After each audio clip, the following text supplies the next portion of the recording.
Bien, entonces vamos a partir con la segunda parte de la clase, que es arte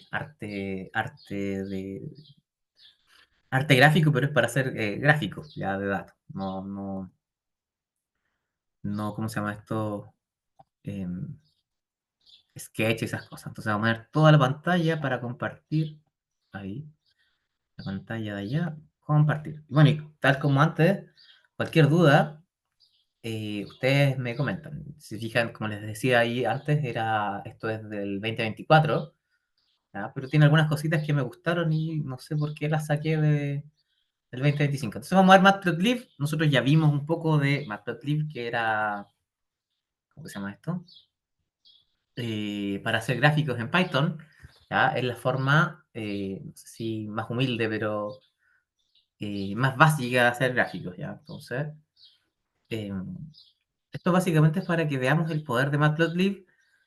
Como les dije, todo esto va a quedar, les voy a pasar el PDF de todo esto para que lo puedan ahí evaluar y probar eventualmente eh, en sus casas. ¿Ya? Entonces, cosas importantes. Matplotlib es una excelente librería gráfica, ¿ya? Tanto de 2D como de 3D. O sea, puedo hacer gráficos en 2 dimensiones, en 3 dimensiones y un montón de cosas súper choras y entretenidas que vamos a ver. Ay, perdón. Pronto. Me acomodo aquí. Y bueno, es fácil, según ellos, comenzar a hacer gráficos. Ya nosotros tiramos un par de gráficos, así que más o menos podemos dar fe de eso. Ojo, esto no lo dije, pero soporta látex, ya, en leyendas y textos. O sea, que soporte látex no quiere decir que le vamos a echar ahí látex encima, sino que látex es un formato estandarizado eh, para hacer escritura gráfica, ya, sobre todo se ocupa harto en libros, en tesis y también en ingeniería en la parte esta de planos y gráficos estandarizados para la redundancia. ¿Ya? Nos da mucho control de cada elemento de la figura, incluyendo el tamaño, la densidad de puntos, TPI. Aquí eso era muy importante antes en los mouse antiguos para mirar la precisión. Entonces lo mismo también, y esta cosa de Matplotlib también permite entonces, eh, ¿cómo se dice? Exportar, ¿ya? Archivos en PNG, en PDF, en SVG y en EPS, ¿ya? Que son como formatos entre comillas, calidad. ¿Ya? Bueno, y también los de baja resolución como los JPG y todas esas cosas. Puede tener un GUI para hacer exploración interactiva, ¿ya? Pero eso se ve más que nada en Python nativo. Nosotros estamos trabajando con Jupyter. También se puede hacer con un comando, pero no lo vamos a mostrar porque también, o sea, se los comento, pero la gracia o sea, de Jupyter es que todo quede acá almacenado entre texto y código y gráfico, ¿ya? Porque la idea es generar un libro, entre comillas, libro porque acá yo puedo ver entonces el índice. Aquí, por ejemplo, está la introducción, lo que estamos hablando ahora. Si lo pincho, me lleva a la introducción. Por eso decía un formato de libro de lo que sea que estemos analizando. ¿Ya? Y la gracia de poder escribir es que podamos contar una historia, ¿sí? Con nuestro análisis de datos. Y aquí este ejemplo es re malo porque dice, es una API tipo Python, o sea, perdón, tipo MATLAB. Y bueno, si ustedes alguna vez graficaron en MATLAB, se grafica parecido. ¿Ya? Eso es todo lo que quería decir. Eh, ¿Y cómo funciona esto? Bueno, vamos a agrandar para que se vea un poco mejor. Vale. Vamos a hacer un import NumPy a CNP. Ya habíamos hablado un poco de NumPy, de lo importante que era. Y un import matplotlib as PLT. Entonces esto, como ya vieron, solamente en archivo y lo que habíamos visto así más o menos, lo único que hace es que de ahora en adelante NumPy para Python se va a llamar NP y de matplotlib de pyplot se va a llamar PLT. Entonces vamos a hacer nuestro primer, no, ya no es nuestro primer gráfico, pero quizás el primer gráfico por el que deberíamos partir, que es plt.plot, bueno, en este caso 1,1. Si ejecutamos eso, ejecutemos todo de nuevo.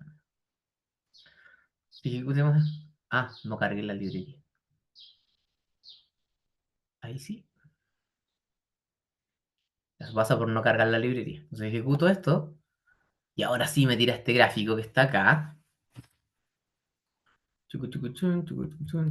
Achicamos, y nos tira este gráfico de 1, 1. También podría decir, oiga, pero profe, esto está vacío, pero no. Entonces, fijan, está centrado en 1, 1, y en realidad existe el punto, pero solo que no los estamos viendo.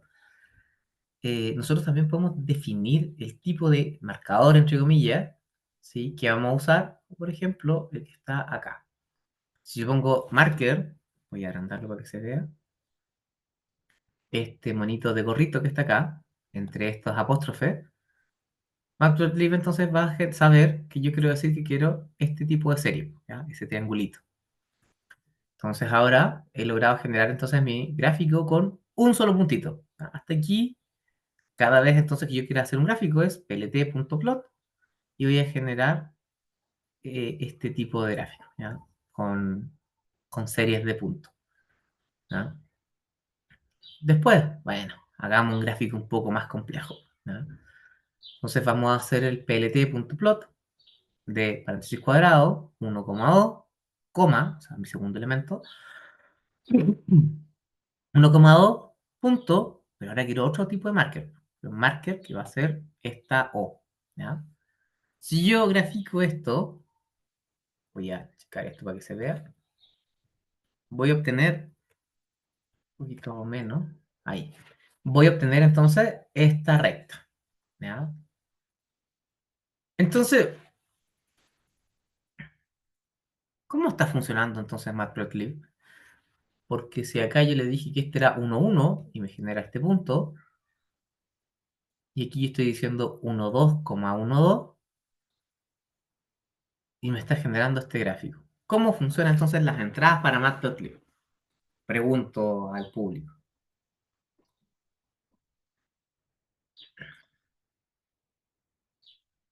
¿Cómo funciona esto? ¿Por qué Pero lo que va en el 1,2? eje X y después lo que va en el eje Y. Perfecto. ¿Sí? Entonces me está separando por eje, X, Y, y no es que esto sea el punto 1,2, sino que esta primera parte es el punto 1, 1 y esta segunda parte que está acá es el punto 2, 2. Pero no teman, ¿ya? Esto es solo porque estoy haciendo un gráfico de 2 puntos nomás. Si yo quisiera hacer una serie más compleja, es más simple en realidad. Yo puedo cargar la serie completa de forma independiente. Entonces, ¿cuál es el súper problema que tenemos acá? Vamos a agrandar esto un poquito para que se vea. Vamos a hacer esto. Vamos entonces a graficar, ¿sí? Un arreglo de la siguiente forma. Esto va a ser que nuestro eje X va a ir entre el 0 y el 5, ¿sí? Y necesitamos 50 elementos de esto. O sea, valores entre 0 y 5 y los vamos a dividir en 50. ¿Ya? Y los puntos que vamos a verificar entonces en nuestra llegada, o en el eje Y, va a ser la función cuadrática de estos puntos. Y aquí entra de nuevo nuestro amigo NumPy, que habíamos conversado un poquito antes, y yo les dije que era súper útil, uno no siempre sabe cuándo lo va a usar, y esto es un caso clásico de cuando necesitamos usar NumPy para hacer un gráfico. Existe este comando que está acá, que es np, porque es de NumPy, punto linspace, que es esto que está aquí. Y que cumple entonces, pues la gracia del linspace es que me dice que mi intervalo de gráfico va a ser entre 0 y 5 y yo quiero 50 divisiones. Entonces, NumPy es sumamente útil cuando estoy haciendo gráfico exploratorio y no tengo, ¿sí? Mi eje X definido. ¿Ya? Y yo, si quiero definirlo de alguna forma particular, ocupo NumPy. Y mi eje Y, que ustedes ya saben, que doble asterisco acá, que implique que esto es x elevado a 2, ¿sí? Y luego voy a hacer el PLT plot de todo mi eje X, ¿sí? Coma, todo mi eje Y, coma, y aquí algo que no les había dicho, puedo definir entonces el color con el que voy a graficar. Entonces voy a poner color, ¿sí? Igual red. Entonces yo ejecuto esto y, pero está muy grande, vamos a achicarlo. Y voy a obtener entonces la cuadrática acá, entre 0 y 5, que era lo que habíamos pedido en el enunciado. Entonces, ahora con NumPy, entonces yo ya puedo generar entonces este tipo de, o estas estrategias para graficar. Ojo, yo no estoy diciendo que esto para esto sirva, sino que esta es una potencialidad que tiene NumPy, bueno, combinado con Matplotlib, y que obviamente va a depender del análisis que estemos realizando si es que vale o no la pena hacer este tipo de gráfico. Además, como dijimos que era arte, ustedes se fijan, esto es el mismo código, que se lo voy a copiar en el chat, se lo voy a copiar acá. Es el mismo código de antes, pero ligeramente más complejizado. Ahora tengo el gráfico de los elementos, plt.plot, y a ese gráfico, mientras que yo siga en esta misma celda, y agregue otras cosas como plt, de nuevo, para llamar a matplotlib, punto, xlabel, o sea, vamos a definir el nombre, le vamos a asignar una etiqueta al eje X, que, pongamos el otro nombre más bonito, se va a llamar eje X, y label, que es para el eje Y, le vamos a poner eje, sí, Y. Y plt.title vamos a definir un título, que ahí está, título, y si se fijan, puede soportar Matplotlib, o sea, al día de hoy ya es capaz de soportar acentos, entonces puedo incluirlo directamente ahí, y luego voy a hacer plt.grid, que básicamente lo que hace es que me genera esta grilla que está acá. Entonces tenemos aquí el eje Y, que ya está escrito, tal y cual como lo dijimos acá, el eje X y el título. ¿Ya? Y esto que estamos viendo acá es la forma correcta o más correcta de generar gráfico, entre comillas, serio, para entregar información. O sea, ¿qué significa eso? Ejes bien definidos, ¿sí? Un título y que el gráfico sea legible o claro. ¿Ya? El grid, ahí depende del gusto del cliente. Pues si a ustedes les gusta estas barras, o sea, este mallado, para visualizar más fácil los puntos, lo puede hacer. Si no, da lo mismo, ya eso ya es más estético. Otras cosas importantísimas, dijimos que esto aguantaba látex, pero no hemos hecho nada con látex. Vamos a agrandarlo para que se vea más claro el código. Y esto que está acá. Entonces, PLT, X, Y, mismo gráfico de antes, coma, color, ahora lo va a hacer en verde. Y ahora xlabel, cada vez que yo pongo este comando R, le aviso que esta línea que viene adelante va a estar en este formato RAW que les había dicho que se veía acá también. Pero aquí yo no quiero toda la celda en RAW, solo quiero esta parte que está acá. Y estos símbolos de dólar, también que están acá, le ayudan entonces a Matplotlib identificar que lo que viene ahora es un comando específico de látex. ¿Ya? ¿Cuál? Comando está slash inverso alfa, o sea, vamos a dibujar el alfa, entre comillas, de látex oficial, ¿sí? Y luego podemos hacer lo mismo con este que está acá, ¿ya? Que esto está aquí, voy a graficar beta de alfa, ¿ya? Y esto que estaba acá, esto se usaba antes, pues ya no vale la pena, porque ya les mostré que puedo hacer título directo, pero antes para poner el U, yo le avisaba entonces a Matplotlib que lo que venía era algo con acento, ¿ya? Entonces, al ejecutar eso, voy a checar esto para que se vea, voy a obtener entonces el gráfico, ya con la tilde ahí arriba, primero en el título, el gráfico en verde, porque pedí que fuera green, y este símbolo ya que ustedes ven que está, pero así hermoso, ya muy parecido entonces a los que genera Word también. Bueno, y también si ustedes saben algo de látex, todo lo de látex, como ven acá está acá, que esta es la forma oficial de escribir látex, también se puede usar directamente en Markdown. ¿Ya? Entonces, ejecuto eso y es equivalente entonces lo que se ejecuta en Markdown como lo que se hace acá para Matplotlib. ¿Ya? Entonces, eh, puedo hacer gráficos súper bonitos y además, una de las cosas, entre comillas, choras que tiene Matplotlib es que yo puedo entonces incorporar más de un gráfico, o sea, más de una serie dentro del mismo gráfico. Para hacer eso, basta con que yo haga doble plt.plot, se fijan acá hasta dos veces, y los argumentos de este método, en este caso es x, y, o sea, volvemos a hacer la cuadrática, pero ahora en color rojo, y X, y aquí viene otra utilidad de nuestro amigo NumPy. Nosotros podemos hacer nb.sin, o sea, vamos a calcular el seno de quién, de los valores de y eso los vamos a dejar en un color green. Otra cosa que no les dije, yo puedo usar el font size, por ejemplo, en el eje X, o sea, puedo hacer crecer la tipografía de mi eje X con font size, y en el label lo voy a dejar con 15, ¿ya? O sea, el eje X va a ser un poquito más grande que el eje Y, y voy a dejar el grid activado. Entonces, para el otro lado. Vamos a mostrar cómo se ve ese gráfico. Y ustedes se fijan que acá, en Next Label, este es un poco más grande, bueno, para el font size que pusimos, y está este gráfico rojo, y aquí está el seno de I evaluado. ¿Ah? Entonces, puedo entonces agregar dos gráficos, o sea, dos series en el mismo gráfico.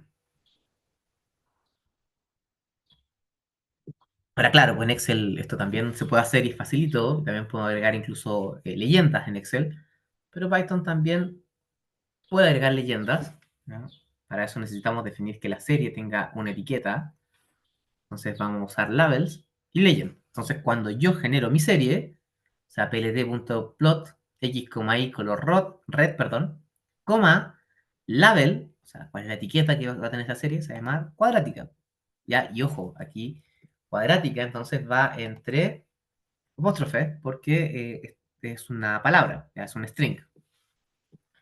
Y para el caso de x, np seno de y, voy a decir que esto es la voy a identificar como oscilación. Ya etiqueté entonces estas dos cosas y luego solo tengo que agregar a mi código anterior plt.legend, que está ahí. Al ejecutar esto, Python solito decide dónde la leyenda molesta menos, entre comillas. También ustedes pueden ponerla hacia afuera de, del gráfico, pero con plt.legend, aquí en este caso escogió que fuera ahí arriba, y se ve entonces más o menos así. ¿Ya?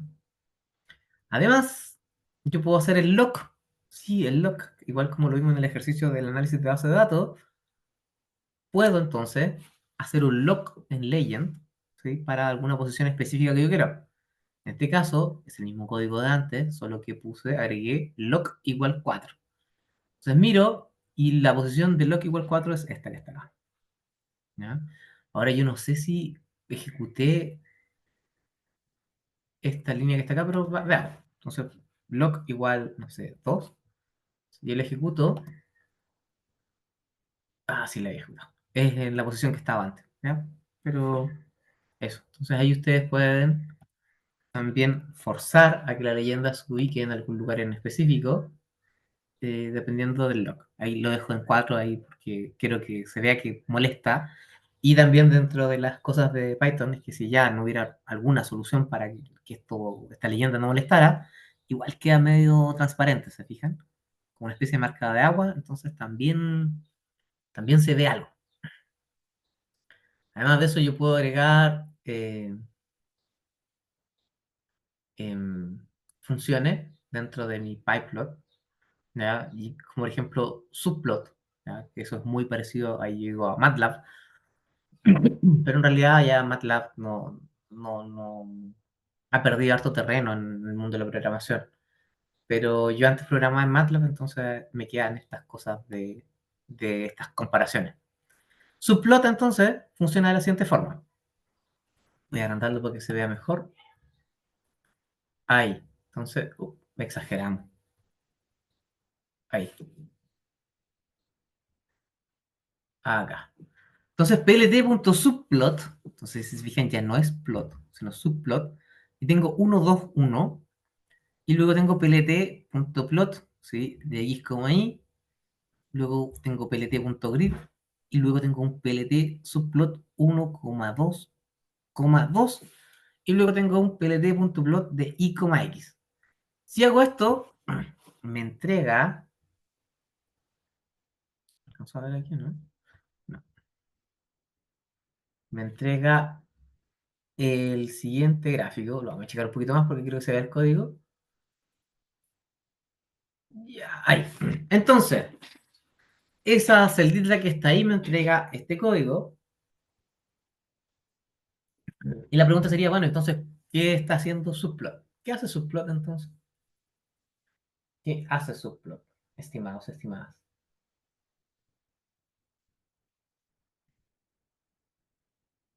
¿Cómo funciona Subplot? Mm.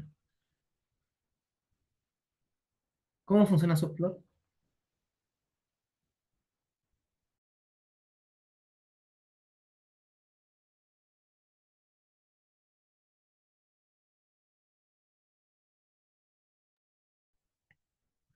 Entonces, Subplot, si se fijan acá, tengo 1,2,1, o sea, quiere decir que tengo una fila, ¿sí? Dos columnas y la posición uno. Y aquí yo tengo todo lo que va en esa posición, que es ese gráfico de X, Y. Y activo el grid y este otro subplot, que es de la posición 2 ya se resetea y tiene las condiciones que yo quiera. Por eso yo cuando grafico no mantengo el grid activado. ¿Ya? Y esto obviamente puede crecer tantos gráficos como yo quiera, como por ejemplo 2, 2, 1. O sea, quiere decir que tengo dos filas, dos columnas, y en la posición uno y voy a tener más gráficos. Ahora, obviamente, o naturalmente, ustedes sospechan de que, bueno, está súper bien, pero si yo tengo muchos gráficos, me va a ir achicando el tamaño de los gráficos. Entonces, en realidad, hay subplot. Por lo general, yo recomiendo nunca pasar de esta cosa, de 2 2 o de 2 3, ¿cachai? Porque si no, se empiezan a ver muy chiquititos los gráficos y ahí no gano nada. Eh, Eso, no hay más variación aparte de que acá agregamos el color negro, o sea, black, y por eso aparece de esta forma. ¿Ya? Eh, ya. Tamaño de figura y proporción de los ejes, ya habíamos hablado algo del DPI. Entonces yo puedo, entonces, con Fixed Size 2.2, se fijan, obtengo un gráfico chiquitito, que está acá, y con DPI, que es la densidad de puntos, defino como, entre comillas, la calidad del gráfico. Pero yo también puedo cambiar esto, con 5.5, y al ejecutarlo voy a obtener entonces una tela, entre comillas, de gráfico mayor. ¿Ya? Bueno, y el DPI ya es para definir la calidad de lo que se ve acá adentro. ¿Cómo yo puedo guardar estas figuras que estoy haciendo? Bueno, plt.savefig y la guardo, porque acuérdense que si yo guardo el pantallazo, no mantengo la calidad pura de la imagen. Entonces, yo puedo guardarlo de esa forma o con fig.savefig, el nombre del archivo que quiero que se llame, y DPI, yo también puedo definir la calidad de la imagen que voy a guardar. ¿Ya? Esto es para desplegar las imágenes fuera del notebook, que eso lo hablamos hace un tiempo, no lo voy a ejecutar, pero eso que si quieren ustedes lo pueden hacer y eso genera entonces un ambiente gráfico externo donde ustedes pueden usar la interfaz gráfica de Matplotlib. Em, Tiene ventajas y desventajas, pero ahí depende del estilo que ustedes decían. Y como les contaba, yo prefiero, en mi mundo, yo prefiero que los gráficos queden acá guardados para tener ya casi el informe listo, no depender de ventanas externas, pero se puede hacer. ¿Ya? Con Matplotlib Qt, yo le aviso entonces a Matplotlib que quiero trabajar afuera, y con Matplotlib Inline yo devuelvo todo entonces a que los gráficos los genere aquí adentro. No voy a hacer la prueba, pero ahí confíen en mí. Em, Además, yo puedo definir no solo con líneas sólidas, voy a agrandar esto un poquito, sino que también puedo definir este estilo, ¿ya? O sea, B quiere decir que es blue, que está ahí. Yo quiero que sea punto línea, o sea, esto quiere decir que esta serie, la serie azul, va a tener puntos y línea, y la serie verde, con doble dash, quiere decir que sea una línea punteada. Todo el fin de esto es solamente que los gráficos se vean bonitos. ¿Ya? Además de lo que estaba diciendo, y si por alguna extraña razón, que no conozco a mucha gente que hace esto, ¿conoce los códigos de colores? Ya, Matplotlib también los tiene. Entonces, por ejemplo, si yo quiero un código de color de gato 115DD, va a ser este color de que está acá, blue. ¿Ya? Ah, bueno, no expliqué esto del alfa, pero básicamente el alfa define entonces como la nitidez de la línea. Entonces, también ahí puedo hacer más manipulación para obtener gráficos visualmente más atractivos. ¿Ya? Entonces, también el 15CC55 es este color verde que está acá. ¿Ya? Pero yo, de nuevo, no conozco mucha gente que conozca el código de colores, pero es bueno saber que existe. Y ahora, Linwidth o LNW define el estilo de la línea, ¿sí? O sea, como el grosor de la línea, sí, eso. ¿Sí? Y aquí tenemos varios estilos. O sea, si se fijan, line style define de nuevo, muy parecido a lo que habíamos visto antes. O sea, si en este caso va a ser de dash con punto, va a ser con dos puntos. Y también yo puedo definirlo de esta forma, que el marker, o sea, el valor del punto de la serie, sea un símbolo más, un círculo, no me acuerdo que era ese, o uno. También yo puedo definir el tamaño del marker, con marker size, o sea, 248, y puedo también definir qué tipo de color esté adentro, por ejemplo, en este caso, que sea rojo, ¿ya? O el color del borde, con marker edge color. Todo esto es para hacer, siempre la idea es que genere un gráfico lo más claro posible. Ahora aquí, claro, si yo agrego muchos colores, lo que está acá, no puede que no tenga sentido gráfico, entonces también hay que mantener las cosas, los gráficos simples, y la regla por lo general es máximo dos, tres cosas en un gráfico y ya. También había dicho que puedo, no lo mencioné, pero también puedo cambiar el rango de los ejes. Ah, sí, en el ejemplo este de que vimos de la data real, con XLIM movíamos los valores del eje X, y con YLIM, que no lo habíamos mencionado, puedo entonces ajustar los valores del eje Y. ¿Ya? Y tight a veces se ocupa, ¿ya? Pero básicamente lo que hace es que ordena un poco, ahí dice que los ejes aparezcan como apretados, pero básicamente, si ustedes se fijan, en este tipo de casos no se observa una mayor diferencia, y aquí si se fijan el PLT tight axis está acá en el 132, o sea, este. Entonces, si se fijan entre ese y ese, tampoco hay tanta diferencia, pero en caso de que tuvieran nombres o cosas más largas, en el eje, ahí sí ya se vería em, una diferencia. ¿Ya? Em, ¿Qué más?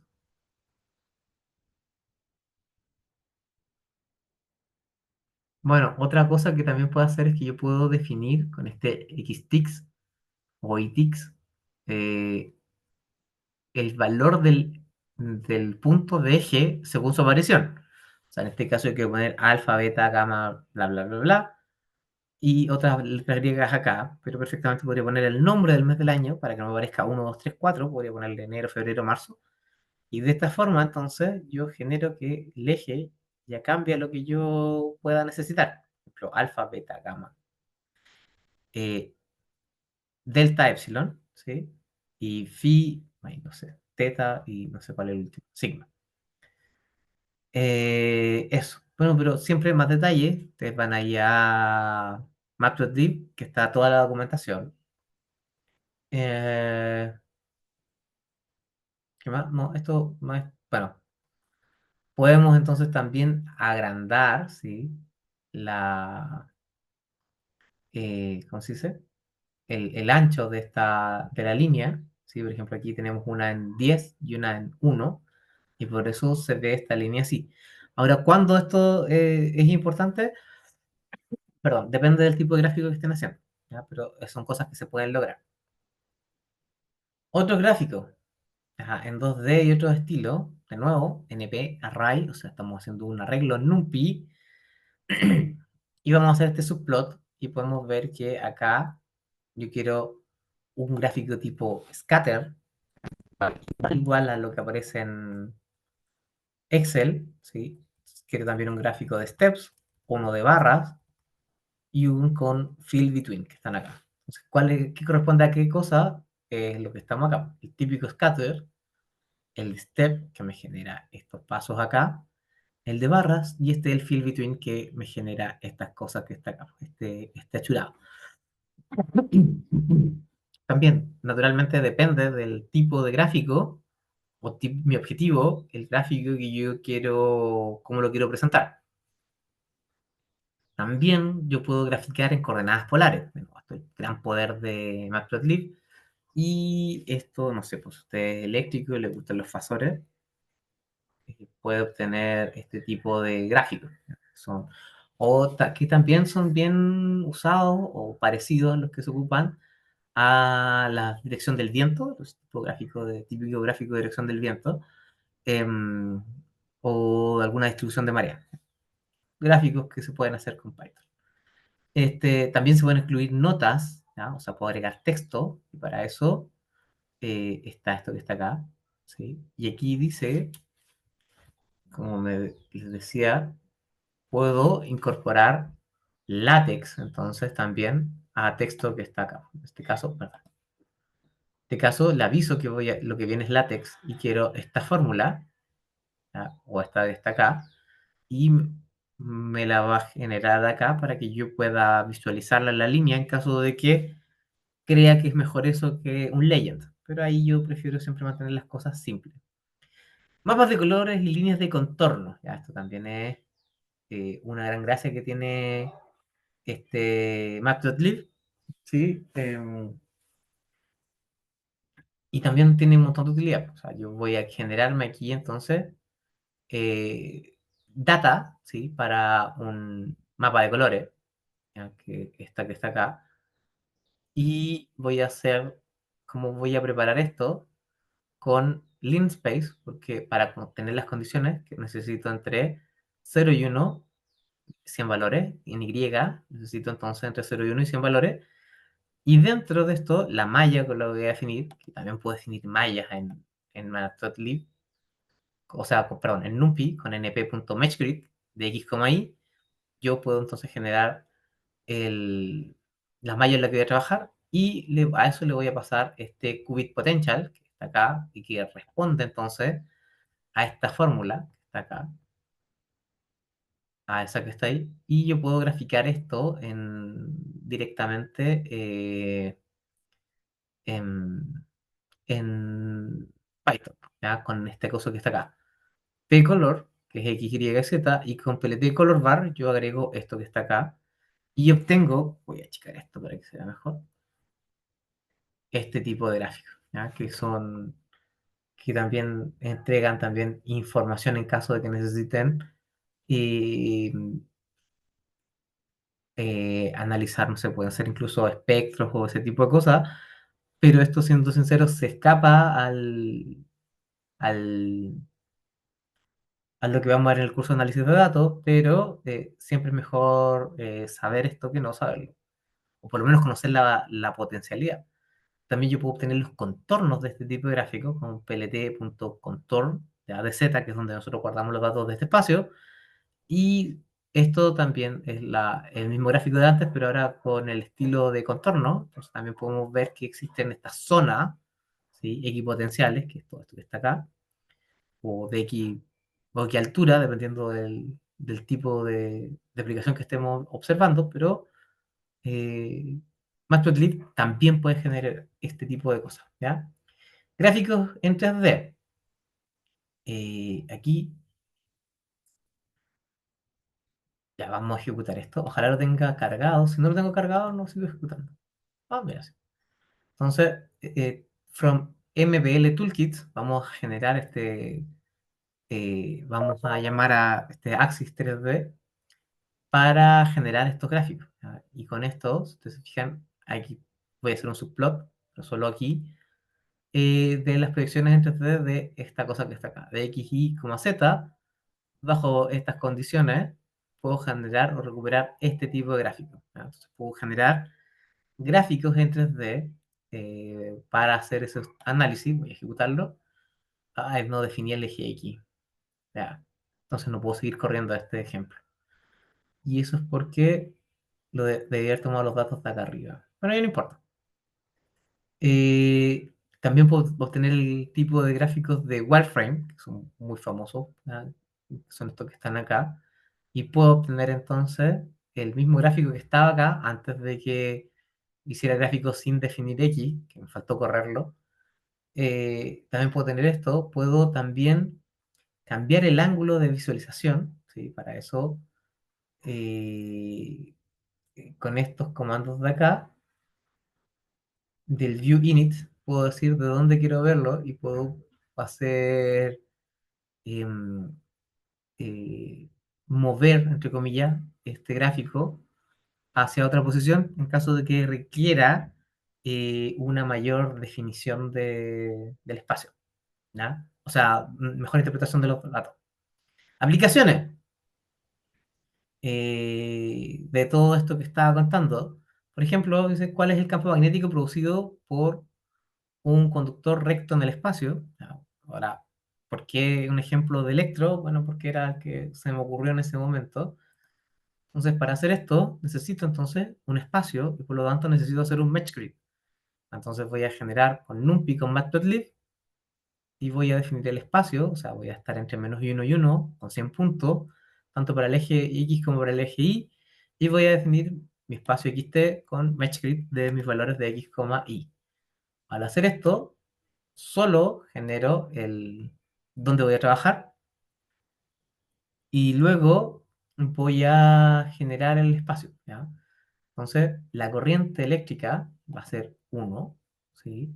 La permeabilidad eléctrica en el vacío, tumba el dato, mu0, esta que está acá, ¿sí? Por día a la -7, y por lo tanto mi campo magnético de algo volando en el espacio es este que está acá, ¿ya? Mu0 por I sobre 2 np, pi, no, ahí vuelve a NumPy, o sea, np.pi es el valor de pi, de np.sqrt, que es la raíz cuadrada, de x cuadrado más y cuadrado. ¿Ya? O sea, una cosa flotando en el vacío.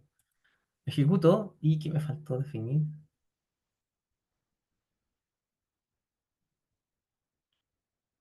Name I is not defined.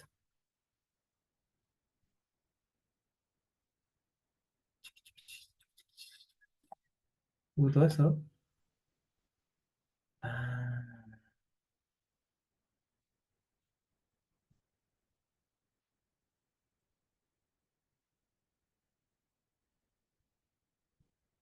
lo hago así. Ya. Entonces, cuando yo ejecuto, ahí sí, ejecuto ese tipo de gráfico y pido entonces el genero este gráfico con plt.figure, ¿ya? Entonces me va a decir que yo lo quiero como fixed size de 8,6 para que se vea bien grande y necesito un streamplot, este tipo de gráfico, o sea, y que vaya de X, Y hasta menos Y, X con color B y con CMAP de plasma, o sea, básicamente esos solo son estéticos, y yo necesito que el color bar tenga como nombre el campo magnético, X label va a ser la coordenada X y la coordenada Y, y el título es mi simulación de un campo magnético, y ustedes si se fijan, esto de acá, a ver, ¿alcanza o no alcanza? Es la simulación de un campo magnético en 2D, de algo que está acá, y si se fijan, hasta me genera las líneas de flujo, o sea, no solo me genera la línea, sino que me genera la dirección. Entonces, esto es sumamente útil para poder visualizar todas esas cosas que en Electro eran tan abstractas, ¿ya? También puedo obviamente calcular circuitos eléctricos, por ejemplo el clásico RLC, que está ahí, pero ahora definimos un R de una resistencia de 10 ohmios, una capacitancia de un picofaradio y una inductancia de un Henry, perdón. Y para eso, como ya más o menos sospechar, necesitamos un espacio en frecuencias para poder hacer este ejemplo. No sé si lo ejecuté. Sí. Lo vamos a hacer de nuevo con Linspace bajo estas condiciones. ¿Ya? Va desde 1 a 1000 y quiero 1000 puntos. Y la impedancia, metemos la fórmula de impedancia, que es la raíz cuadrada de R cuadrado más todo lo que está acá. ¿Ya? Y en el campo de frecuencia, y al ejecutarlo, imprimimos entonces acá el cálculo de la impedancia del circuito RLC que teníamos. Vamos a checar un poquito para que se vea. Y esta es una típica curva de impedancia, ya que es súper, súper útil cada vez que tengamos que ajustar algún sensor o necesitamos información sobre los modos de respuesta de algún sistema. Ya que esto también entrega mucha información, pero aquí estamos mezclando física con Matplotlib para que recordemos de que no está solo Matplotlib para estos gráficos de análisis de datos, sino que también pueden tener acá una importancia también bien trascendental. Simulación de campos magnéticos. Aquí esto no sé si me va a funcionar, porque necesito esta librería que es la MLab QIV3, que vamos a ver si funciona. Eh, No sé si tengo esto instalado, pero vamos a imaginar que sí. Si esto no corre, quiere decir que no está instalado. A ver. Entonces, como estoy llamando a un paquete de librerías 3D, quizás tome un poco más de tiempo la ejecución. Ah, ya, sí está instalado. Ya, entonces, cargo de nuevo NumPy por si las moscas y hago myAvi para generar de esa librería. Voy a hacer el import mlab. Si yo quiero usar esta librería, tengo que instalarla con pip. ¿Ya? Pip install las cosas que necesito. ¿Ya? Necesito que esté NumPy, SciPy, Threads, IP IP Event, MyAvi y Config Object tienen que existir para poder hacer este ejemplo. Entonces hago el import NumPy, el MyAvi también lo importo y solo necesito mlab, genero la malla, entonces, que si se fijan ya tiene números hasta complejos.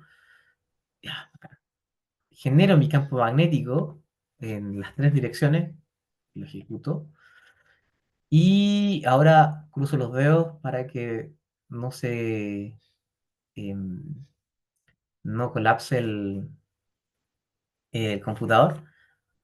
Y si se fijan, está corriendo y me generó algo acá. Ah, pero apareció en este otro lado. Y lo llevo para allá. Y esto de acá, entonces, lo vamos a agrandar un poquito, es la simulación de este campo magnético en 3D. ¿Ya? Y acá incluso me genera, como ven, puedo ver el eje, no sé si puedo ver, no. Y puedo moverme, entonces, y por lo tanto veo que cada flecha representa la dirección del campo magnético. eh, Puedo poner la posición que yo quiera. No sé si puedo hacer zoom acá. Ah, no, perdón.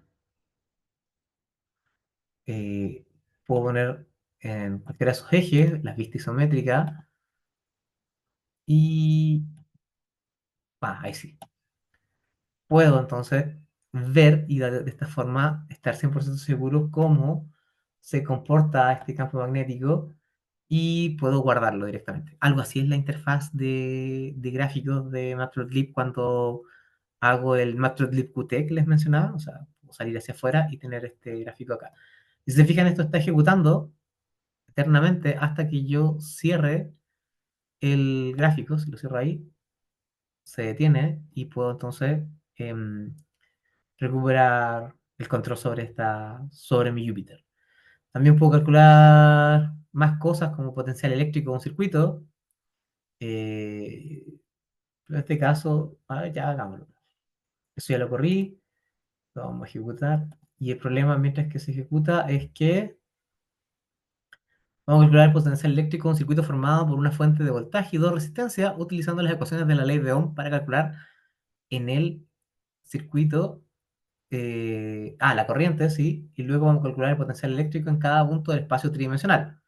Entonces tenemos que definir una fuente de voltaje V y los valores de la resistencia, R1 y R2 del circuito, y a partir de esos voltajes calcular toda la corriente eléctrica utilizando la ley de Ohm. Luego vamos a generar una malla de coordenadas, X, Y, que representan el espacio en el que vamos a visualizar el potencial eléctrico utilizando las ecuaciones adecuadas. Se calcula el potencial eléctrico en cada punto de la malla. Aquí me falta una A. ¿Dónde es? De la malla. Y en este caso, también estaba mal escrito eso. em, En este caso vamos a utilizar la fórmula de potencial eléctrico debido a una carga puntual en el espacio, ¿ya? Para simplificar el problema, porque es solo ilustrativo. Y finalmente vamos a usar el MLab Surf y el MNAVI para visualizar esto. ¿Ya? Entonces ahí las condiciones las definimos: voltaje de 10, resistencia de 4 y de 6 ohm, y la ecuación de corriente, que es I V partido por R. En este caso es R1 más R2. Definimos la malla del espacio de nuevo y generamos los puntos en el espacio, o sea, los valores de voltaje nuevos, y ejecutamos entonces esto para ver cómo se vería eso. ¿Ya? Y de nuevo podemos recuperar esto. Ahí, no, ahí, con eso se achica. Entonces, si se fijan, esto que está acá es la presencia de estos dos campos, que es lo que está visualizando acá, los dos campos de voltaje, ¿ya? En el espacio.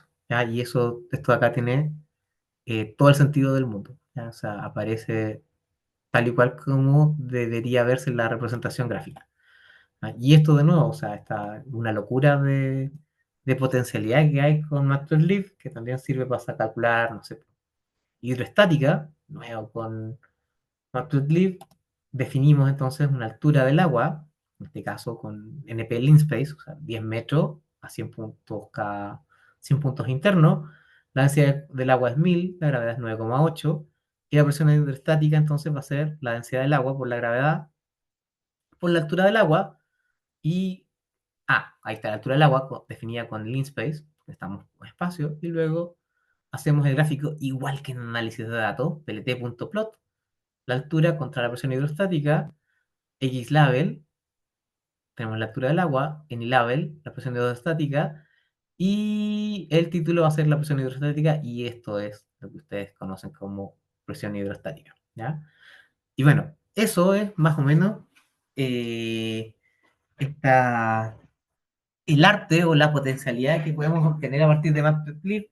Los gráficos que vamos a ver en el curso, naturalmente, no necesariamente van a ser tan complejos como estos, pero yo considero que es súper, súper, súper importante eh, conocerlo. ¿Ya? Voy a cerrar esto, no, por si a menos que hayan dudas, esa es la que le voy a subir a ustedes a clase, y esto de acá es con lo que vamos a hacer hoy día. ¿Ya? Entonces, bueno, ahí se fijan, de nuevo está el comando raw, y vamos a hacer el análisis de otra base de datos, que como ustedes podrán sospechar, es la base de datos de Juego de Tronos.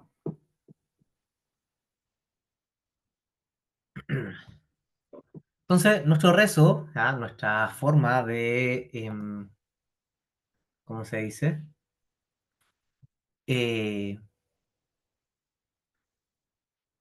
lo que siempre tenemos que exponer, eso, lo que siempre tenemos que escribir, nuestra primera celda de código cada vez que analizamos datos, es de momento cargar estas tres librerías, ¿ya? Pandas, NumPy, Matplotlib son nuestros mejores amigos, entonces lo escribimos, lo ejecutamos, esperamos un ratito porque depende de qué tan rápido estemos en el computador, y cuando nos dice uno quiere decir que ya estamos listos para trabajar, y luego vamos a hacer nuestra primera exploración de datos casi ciega. Nuestro data frame, o sea, DF, va a ser igual a PD, porque estamos usando la parte de pandas que cargamos, read CSV para cargar nuestra base de datos, que nosotros sí sabemos que está en CSV en este caso, y se va a llamar, nuestra base de datos se llama godbattles.csv, o sea, las batallas de Game of Thrones, ¿ya? Entonces está ahí en CSV. Y una vez que nosotros cargamos una base de datos, el primer comando que tenemos que ejecutar es el dfget. Yo aplico el dfget y me entrega esta cosa que está acá. Tenemos me como primera variable. Dice Battle of the God Tooth, Battle at the Mummer's Fort, Battle of River Room, y así. Year está 298, 298, todas estas ocurrieron en el 298. Número de batalla, 1, 2, 3, 4, así. ¿Quién fue el rey atacante? Joffrey o Tommen Baratheon. ¿Quién fue el rey defensor? este caso fue Robstar, quién es el ataque uno principal, que en este caso fue un Lannister que está atacando, y un montón de otras cosas para ella, ¿ya? Que también podrían o no ser interesantes dependiendo del análisis que estemos realizando. Existe otro comando básico, ¿ya? Que siempre hay que hacer cada vez que analizamos bases de datos. No lo vimos antes porque eran bases de datos más simples, pues de 3, 4 columnas, y ahora aquí ya tenemos mucha información para ello, ¿ya? Entonces, ¿cómo yo analizo, ¿sí? ¿Qué es lo que estoy observando? Bueno, o sea, ¿cómo yo visualizo y empiezo a generar mis ideas? Primero un dfget, segundo dfinfo. Entonces, cuando yo ejecuto dfinfo, me va a entregar esta boleta que está acá, que me dice que, mira, tu archivo es un archivo de pandas, un data frame de pandas, ya lo sabíamos, y tiene 38 entradas, que van desde el 0 al 37, y tienes un total de 25 columnas, ¿ya? Entonces, la columna 0 es mi, y eso yo lo puedo ver acá, ¿verdad? La columna 0 efectivamente es mi, ¿ya? Y la columna 1 es año, y así. Y la columna 0 tiene 38 valores no nulos. O sea, quiere decir que todos los valores que aparecen ahí existen y yo puedo trabajar con ellos. Y además me dice que es un D-type, o sea, el tipo de datos que está aquí es un object. Y aquí entra una pequeña diferencia porque de ahora en adelante todos los strings, perdón, se van a llamar object. Entonces voy a mi, que está acá, y efectivamente es un string, o sea, o un object, ahora en adelante, o sea, es un nombre. ¿Ya? La segunda columna, year, tiene 38 valores no nulos, o sea, está completa, y dice que es un entero, un valor de entero, y es porque es un valor numérico, que es lo que aparece acá. La tercera, y así sucesivamente, tiene 38 no nulos, es un número. Attacker King tiene 36 no nulos, o sea, quiere decir que tengo dos valores nulos por ahí dando vuelta, y son objects, o sea, son palabras. Y aquí ya veo cosas más extrañas, que Attacker 2, Attacker 3 y Attacker 4 bajan entonces su cantidad de no nulos, o sea, ahora que tengo dos no nulos, y también son objects. Y con Defender también pasa algo similar. Attacker Outcome, lo que va pasando. Battle Type, también mantengo. Aparecen ahí algunos nulos. Attacker Commander, tengo casi todo. Defender Commander, tengo también casi todo. Si ocurrió no en verano, 37, la locación durante la región y alguna nota. ¿Ya? Em, no sé si vieron Juego de Tronos, eh, pero ¿por qué creen ustedes que aquí en Attacker, uno, tengo todos los datos? En Attacker 2 tengo un poquito menos, Attacker 3 tengo un poquito menos y en Attacker 4, perdón, no tengo casi ningún dato. ¿Qué pasó ahí? ¿Tiene sentido esto o no? Según nuestros conocimientos previos de Juego de Tronos.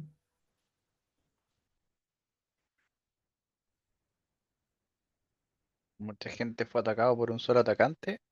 Ah, muy buena observación. Pues, o sea, así como en la serie, por lo general las batallas, o sea, para que exista una batalla tiene que haber un atacante principal. Están todos completos. Que existan dos en el lado atacante es menos probable, entonces hay menos, 10. Y así, ¿ya? Muy buena observación. Bueno, quizás no había que saber nada de Juego de Tronos, sino de lógica de series de televisión, ¿no? Pero bueno, eso. ¿Ya? Esto es lo que primero que podemos decir de nuestra primer análisis. ¿Ya? Ya, entonces cargamos las librerías básicas. Head, segundo paso a hacer, bueno, después de cargar la base de datos, por supuesto. Nuestro otro siguiente paso era info, para ver qué onda la base de datos. Y ahora viene describe. ¿Ya? Describe me permite a mí obtener todos los estadísticos básicos de la base de datos. Entonces, si se fijan, todas las variables numéricas que aparecen acá, porque si se fijan, no aparece me, porque me era una variable object. entonces no puedo tener estadístico. Entonces en años me dice que esta base de datos, esta fila, perdón, tiene 38 entradas. Nosotros ya sabíamos que era 38, pero ya, bueno, así nos aseguramos un poco. Defender 3 y Defender 4 están vacías, y el número de batallas es 38, y después me dice que me da el promedio de lo que sea que yo quiera, la desviación estándar, el mínimo, los perceptiles y el máximo. ¿No? Y todas esas cosas yo las puedo obtener a partir de una línea súper humilde que es df describe. ¿No? Entonces, siempre para hacer todos los análisis de datos, yo primero hago cargo la librería, head, info, describe. ¿Ya? Y con eso yo puedo empezar a partir mi análisis. Ahora en este caso no se ve tan claro porque la base de datos es bien ficticia y hay que tener algo de conocimiento previo, pero ¿qué cosas yo puedo ya empezar a eh, previsualizar? O sea, Major Death, que está acá, quiere decir que en esa batalla ocurrió alguna muerte importante. Entonces, vamos a ver acá si es que tenemos algo. Acá, Major Death. O sea, Major Death quiere decir que en la batalla de el Golden Tooth hubo una muerte importante. Ahora yo no me acuerdo cuando preparé este ejemplo, estaba más de moda Juego de Tronos y me acordaba, podría decir quién murió, pero no, ahora no sé. Pero sé que por lo menos hay una muerte importante, no hay ninguna captura, está el tamaño del ejército, ¿sí? El comandante atacante fue Jaime Lannister, el comandante defensor fue Clement Piper, fue en verano, ¿sí? Y eso, son esas cosas que yo puedo decir a priori.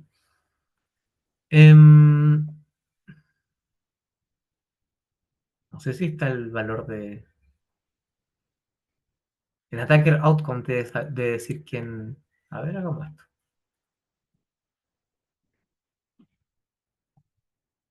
Hay un attacker outcome. Solo porque al ver esto me saltó una duda. Entonces pongo df.attacker outcome. Ah, ya, perfecto. Entonces también attacker outcome me entrega entonces quién ganó la batalla. Así es que el atacante ganó. O sea, si attacker outcome es el primero win, quiere decir que el, el atacante ganó y aquí quiere decir que los defensores ganaron.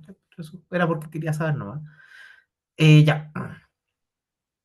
Eh, tengo el attacker size también acá. O sea, tengo registros para 24 datos, más o menos la participación de personas promedio del lado atacante es de 10.000, más o menos, y los defensores están por ahí por los 6.500. ¿Ya?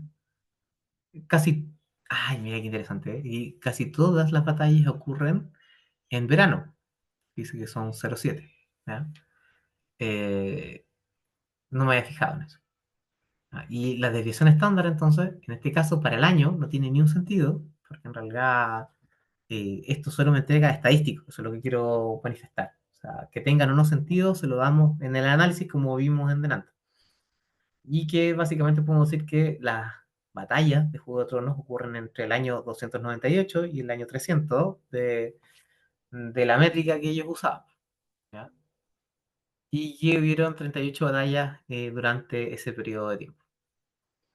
¿Qué más puedo decir?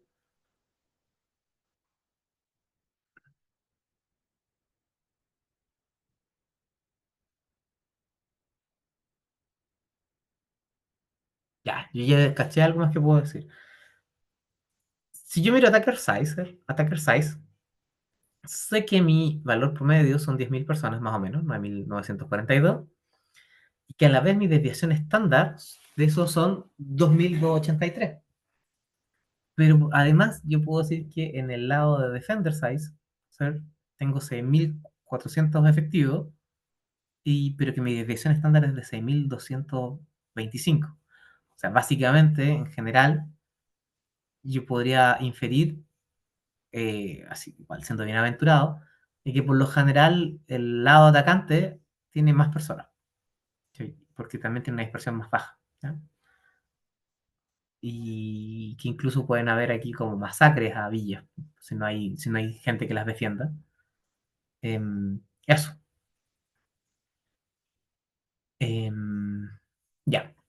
Pero no queríamos hablar de eso ya, solo para mostrar qué se puede hacer. Ahora, después de esta base de datos, vamos a ver ejemplos donde funcione mucho mejor la primera análisis descriptivo.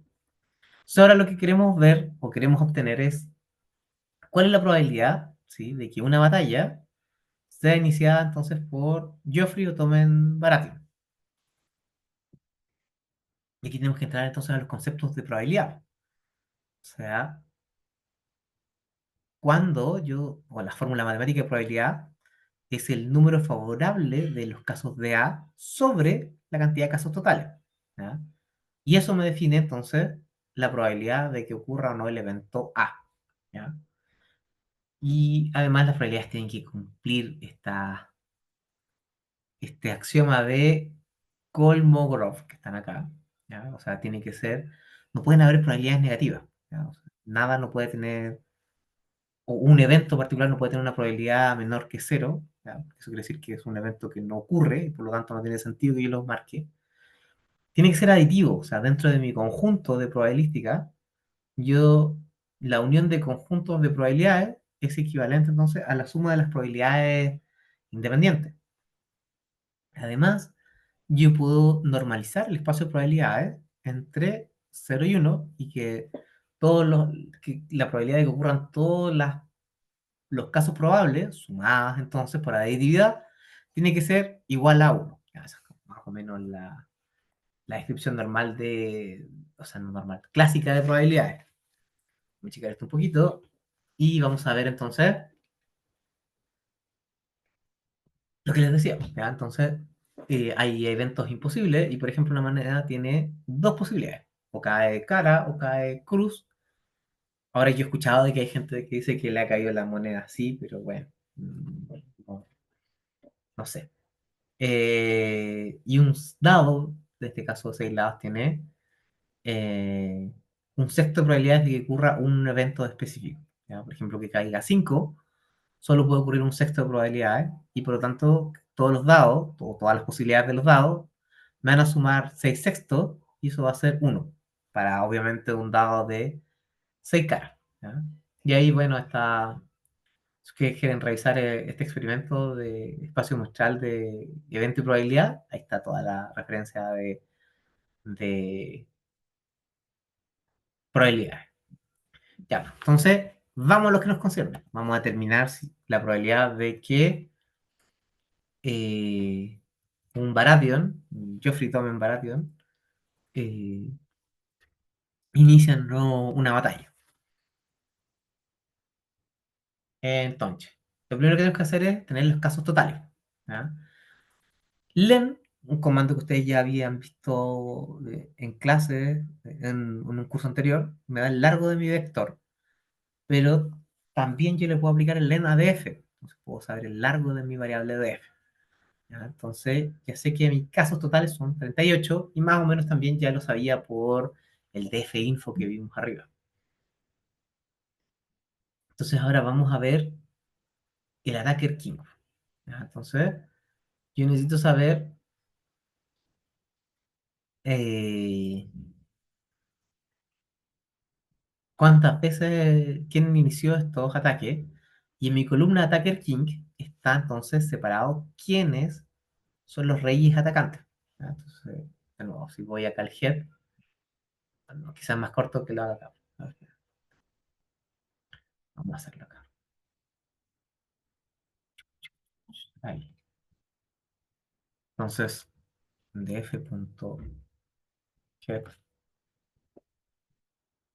Vamos a hacerlo de dos nomás, para que tenga grande. Voy aquí a Attacker King. Bueno, en este caso están los dos Joffrey Tommen Baratheon. Entonces ya sé que aquí es la columna que me importa. Y con Value Counts yo cuento, entonces, igual como habíamos comentado, los valores únicos, entre comillas, de esta columna. ¿Ya? Ahora, si se fijan, estoy usando la anotación del punto, pero de nuevo esto es equivalente a que yo haga esto que está acá. ahí. Entonces, si yo ejecuto eso, algo me faltó. Ah, sí, esto ahí.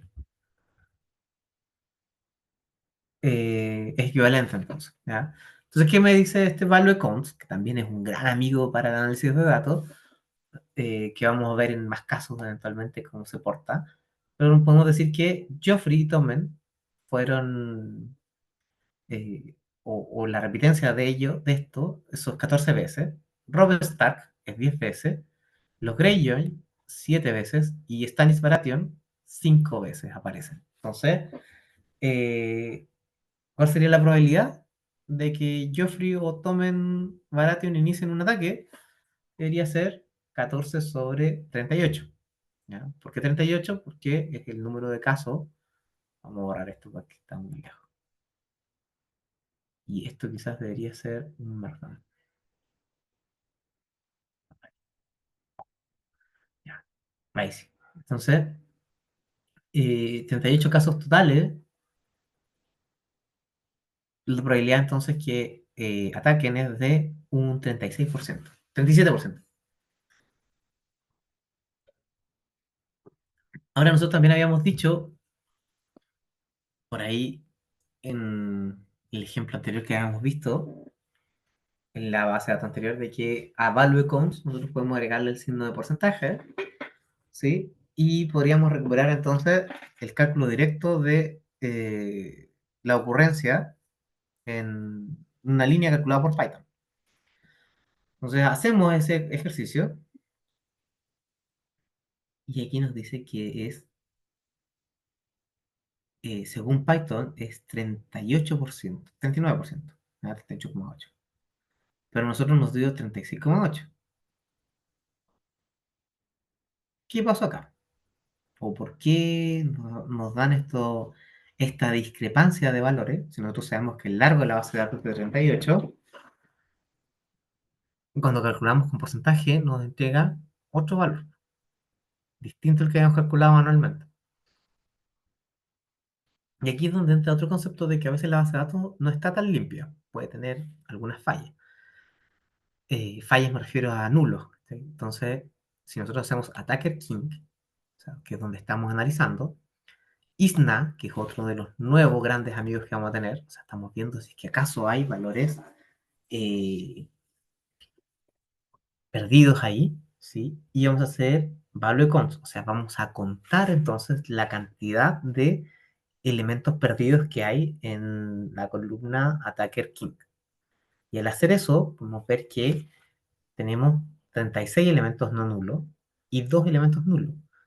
Entonces, esos dos elementos nulos explican la discrepancia entre la probabilidad, porque quiere decir que mi universo no era 38, era 36. Entonces, 14 sobre 36 es el 38% que estábamos buscando, ¿ya? Entonces, hay que tener harto cuidado cuando hagamos probabilidades de que cuando consideremos el espacio muestral tenga que existir efectivamente dentro de la base de datos. Probabilidad de que entonces, vamos a calcular la probabilidad de que un atacante o un ataque no sea iniciado por algún barato. Entonces, igual que la clase de aviones que vimos hace poco, vamos a definir un DF attackers non-baration, o sea, no baration. En vez de hacerlo cero, como lo vimos en la clase de aviones, vamos a hacer un np.void, o sea, que quiere hacer que va a estar vacía mi atacante non-baration. Y cuando hago mi dfget, porque acuérdense que cada vez que voy a ejecutar esto, porque esto puede que lo necesite, cada vez que yo genere un cambio importante en mi base de datos, siempre el dfget me ayuda a ver si es que se ejecutó de forma correcta, o como yo espero que lo haga. Entonces me parece que hay attackers non-baration y me dice que es un class numpy.void, o sea que no hay nada ahí. Void en inglés es vacío, ¿ya? Como las calles de Santiago ayer. ¿Cómo calculo entonces o cómo lleno mejor void? Entonces voy a hacer que en attackers non-baration, que es la columna que acabo de crear, tf attackers non-baration, voy a hacer otro comando que estoy seguro que no han visto quizá, que se llama np.where. Entonces aquí de nuevo estoy mostrando la utilidad de NumPy. Entonces np.where lo que hace es que, dado una condición, si se cumple o no, la binariza, ¿ya? Según como yo quiera.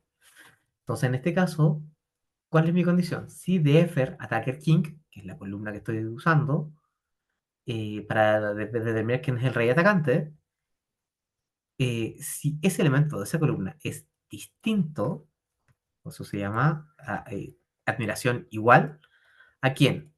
A Joffrey Otomen Baratheon, o si es distinto a Stannis Baratheon, porque acá hay una trampa, porque Baratheon también es Stannis. Entonces, si estas dos cosas son, si la evaluación de todos estos puntos es distinto a estos dos casos, o sea, quiere decir que el Attacker King no es un Baratheon, tienen que llenarlo con un valor 1. Y en caso de que lo sea, alguna de las dos condiciones se cumplan, o sea, que hay un Baratheon involucrado como Attacker King, vamos a poner 0. ¿Ya? Entonces, al ejecutar esto, ¿qué me pasó? Por ahí no eliminé los nulos, pero no importa. Eh, Sí, me faltó, eso pasó porque me puse a ejecutar entre medio, pero por ahí me salté una eliminación de nulo, pero no importa. Eh, Al hacer esto, yo ya guardé en Attackers Non-Baratheon un 1 o un 0, ¿ya? No acá porque me salté una línea por ahí. Y puedo entonces generar entonces este king, la variable kings que va a ser Joffrey y Stannis Baratheon, y después pongo en df de ataques non Baratheon, de NPWare, esto es exactamente lo mismo a lo de antes, ¿ya?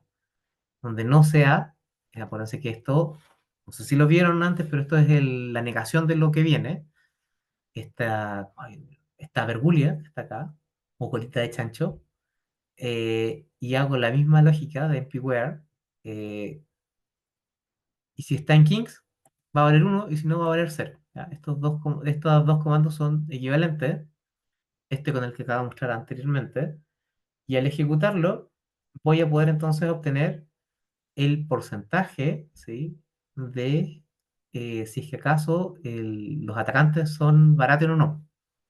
En este caso yo puedo ver que al principio, por lo menos de la serie, o durante la serie, el 50% de las batallas fueron generadas por Baratheon. O sea, quiere decir que estos gallos igual son bien conflictivos en su, en su universo, ¿no? O sea, básicamente, independiente de la batalla, yo casi puedo tirar una moneda y determinar si es que o no, si es que va a ser, va a haber un Baratheon involucrado o no.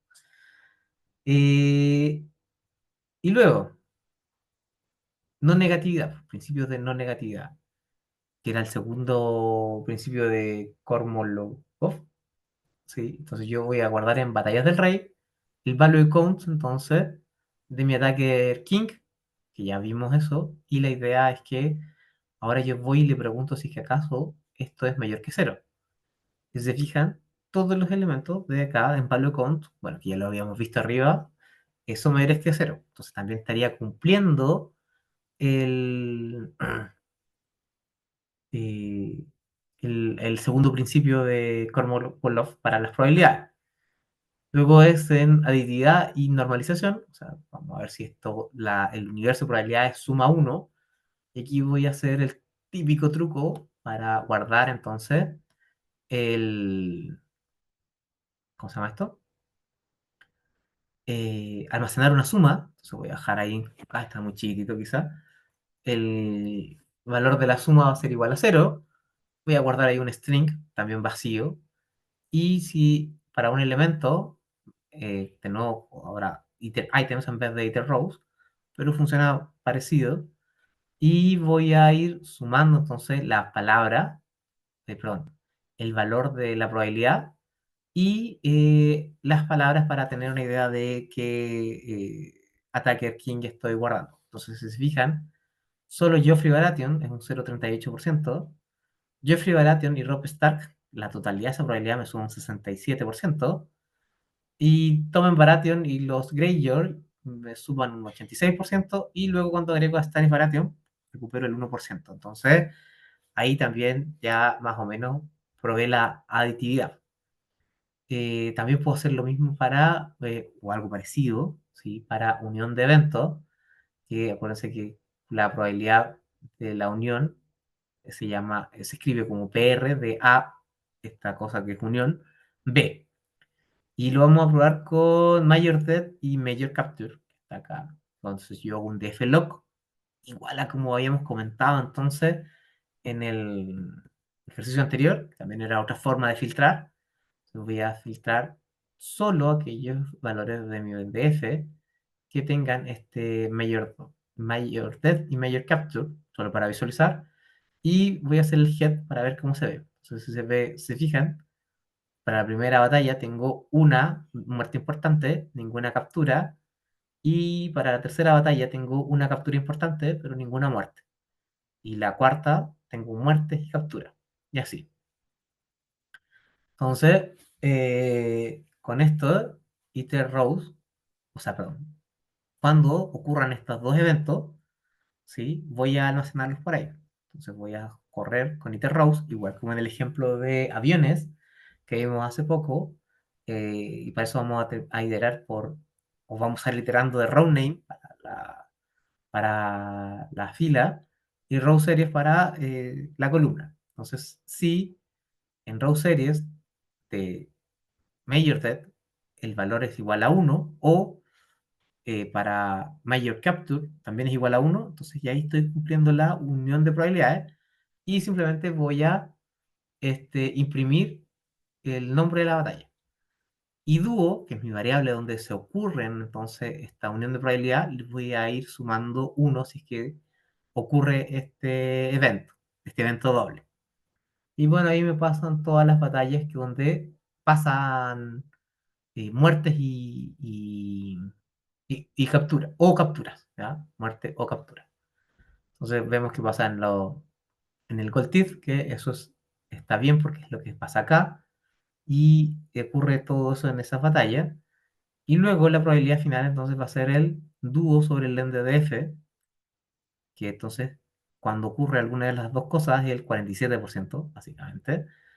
Y bueno, también esto se puede hacer con NP Logical, ya que es como otra forma de mostrar que puedo obtener esto, ¿ya? O sea, me dice true porque ya me lo pasa a booleano, pero básicamente es lo mismo. Y si se fijan, hay algunos elementos donde las batallas no pasó nada, ¿ya? Pues están falso, falso. Y bueno, de ahí yo puedo entonces hacer el df de value count, ¿ya? Que ya lo almacené acá. Y la probabilidad de que ocurran estos eventos es de esto, que está acá.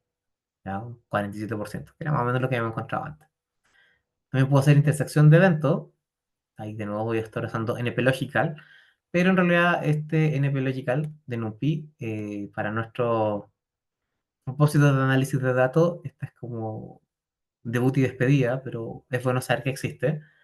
Entonces, ahora ya no queremos la intersección de eventos, o sea, perdón, no queremos la unión de eventos, sino que queremos la intersección de eventos. O sea, cuando ocurren ambos eventos al mismo tiempo, ¿ya?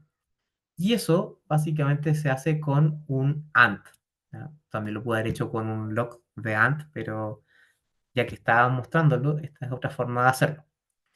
Y cuando ocurren estos dos eventos al mismo tiempo en la serie, es más o menos un 16%. Y la probabilidad condicional, bueno, este, que básicamente busca responder a la verisimilitud de ocurrencia de un evento A, condicional a la ocurrencia del otro evento B. Y para eso está esta fórmula que está acá. P de A dado B, o sea, es eh,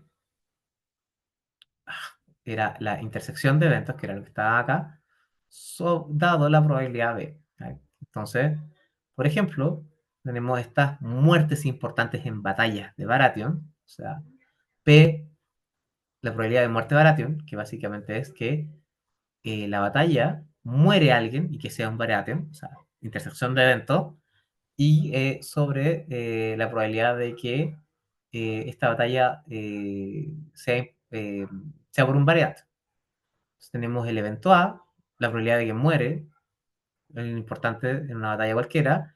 El evento B, que es la probabilidad de que la batalla sea originada por un variation, y la intersección es lo que estamos ayudando, necesitamos también para calcular esto de acá, que es la intersección, la probabilidad condicional. Y para eso hacemos este filtrito, ¿ya? O sea, que de F, hacemos una major death, o sea, que ocurra una muerte, y que, o sea, que ocurra, ¿ya? O sea, que el attacker king esté en este arreglo de kings que habíamos dejado arriba, que me acuerdo que eran los dos baratos. Entonces, vamos a hacer entonces que cuando ocurre esto, que sea una muerte importante y Baratheon, con el filtro de la suma de estas cosas, ¿ya? Que filtro es esto que está acá. O sea, vamos a contar los filtros para tener ese evento, ¿ya? Y cuando hago mi DF de filtro, chun, recupero que el número de muertes importantes por Reyes Baratheon son 8, y aquí me entrega la base de datos que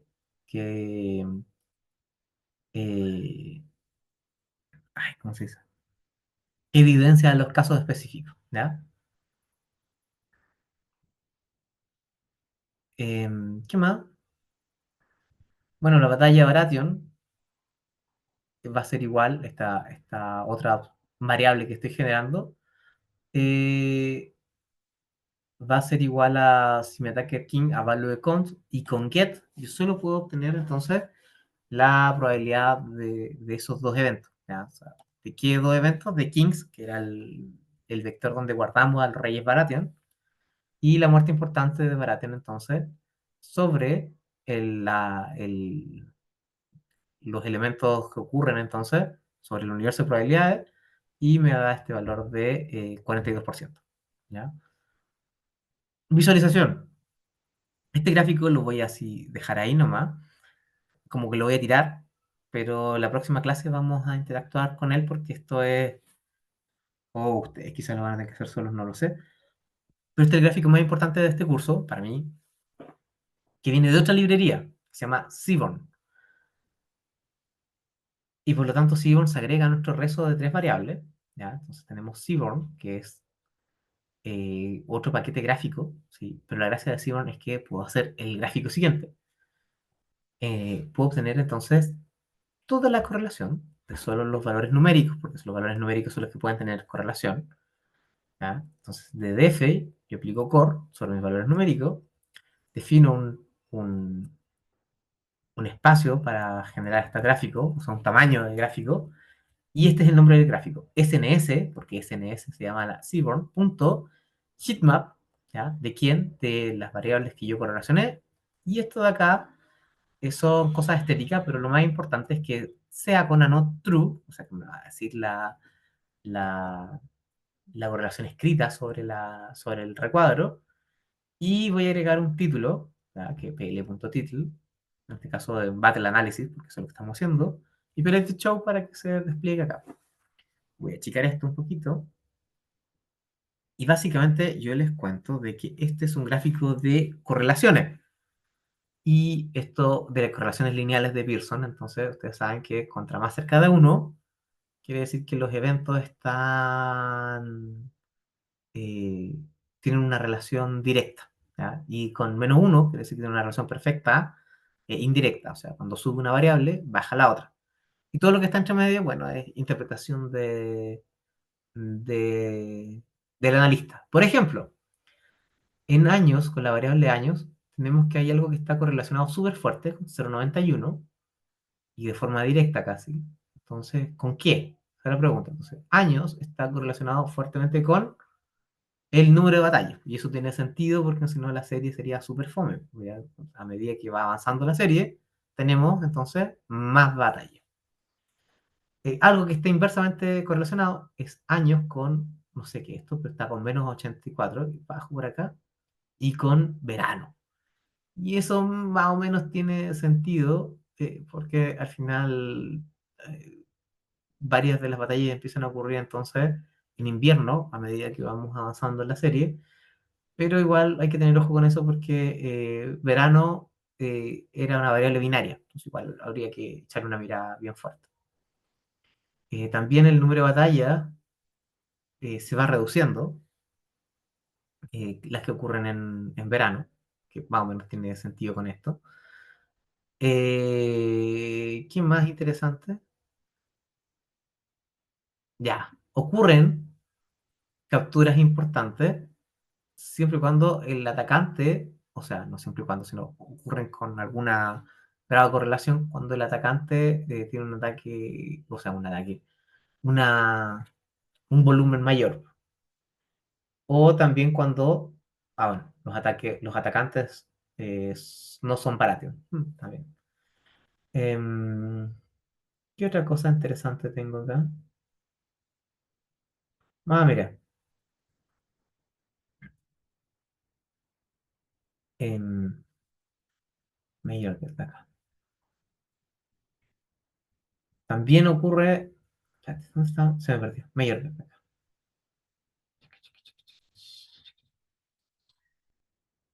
Ya, o sea, también ocurren hartas muertes en verano. ¿Mm? Y eso nomás más o menos es lo que puedo decir de esta base de datos. Hasta aquí, ¿cómo vamos? Preguntas y consultas.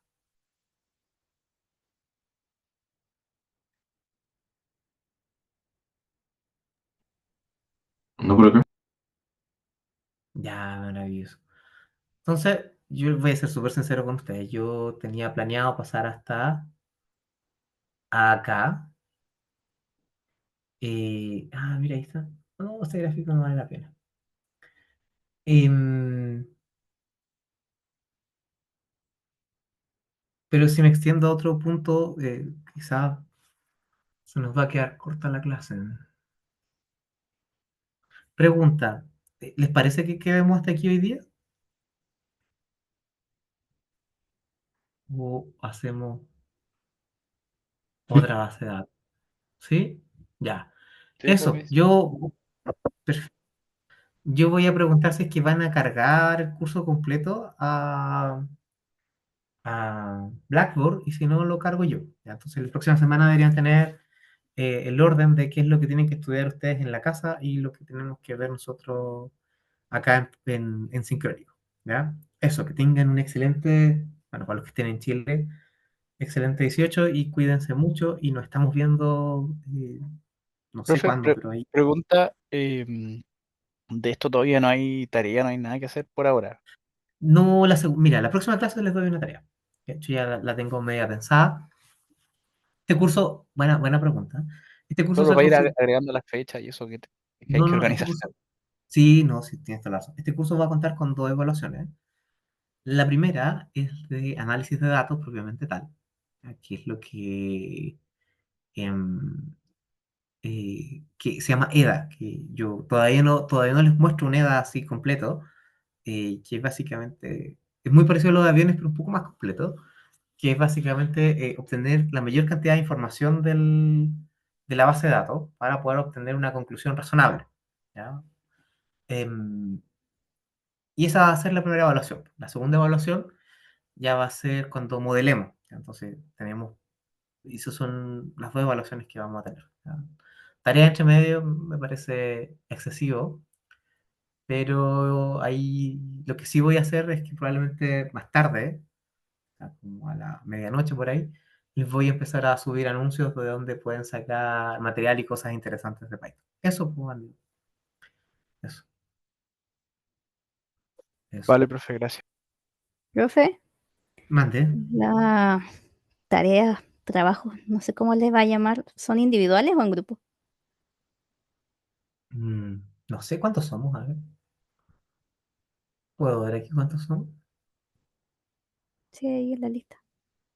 A ver. Uno. Ahí no dice. Uno, Ahí dos, arriba tres. dice, todos los miembros del curso Ah, dice. 18. Ya. No, sí puedo revisar 18 pruebas. No, no es tanto. Ya. Yo individuales, mejor. Ya, Sí, sí. Ok, ¿Y cuántos somos hoy día? Voy a dejar de compartir a ver si se ve. somos 11. 11. Ay, qué bacán, ya. Entonces vinimos casi todos. Ya, ya, pues, eso. Que Ya, estén perfecto. súper bien, cuídense mucho y nos vemos la próxima. Chao, chao. Igualmente. Chao, Chao, profe, chao, gracias. gracias. Gracias, profe, igual. Chao.